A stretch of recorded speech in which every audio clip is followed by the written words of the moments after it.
আসসালামু আলাইকুম রহমতুল্লাহ। সুপ্রিয় ফেসবুক বন্ধুগণ, আমার সামনে মোহাম্মদ আদনান আহমেদ, বয়স 11 বছর। ওনাকে আমার কাছে নিয়ে আসেন টনসিলের সমস্যা নিয়ে। এই টনসিল অত্যধিক বড়, প্রচণ্ড ব্যথা। তারপর আহ, আপনার আমরা যেটা বলি ডিপ গিলতে ব্যথা করতো, এবং মুখের দুর্গন্ধ ছিল, এবং প্রচুর পরিমাণে লালা বের হতো। তো আলহামদুলিল্লাহ, আদনান এখন অনেকটা ভালো আছে। আমরা শুনবো আদনানের কাছ থেকে।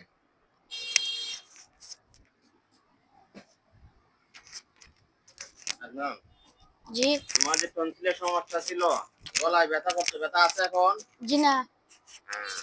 আগে মুখ দিয়ে লালা করতো বেশি, এখন কি আগের মতো করে? জি না।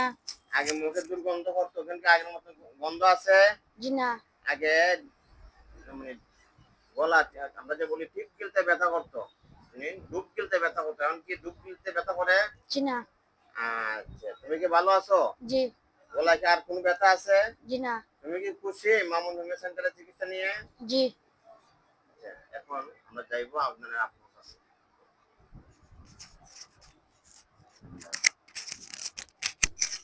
আপনি তো অপারেশন আগে করেছেন একবার গলা। জি।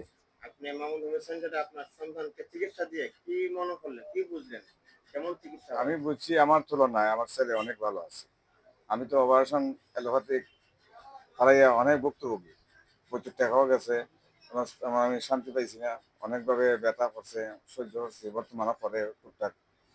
কিন্তু 2 বছর হয়েছে, কিন্তু করার কথা ছিল না, বর্তমানে করতেছে।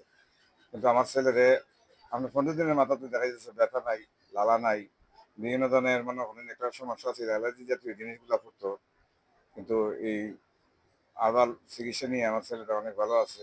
আশা করি বাকি যে সমস্যাগুলো আছে, বাকি দিনগুলা ওষুধ খেলে পর আমার ছেলেটা সুস্থ হবে। আল্লাহর প্রতি আমি আশাবাদী। আসসালামু আলাইকুম। আপনি কি খুশি মামুন জি, হোমিও সেন্টারে আলহামদুলিল্লাহ, চিকিৎসা আমি নিয়ে? খুশি, আমি খুশি।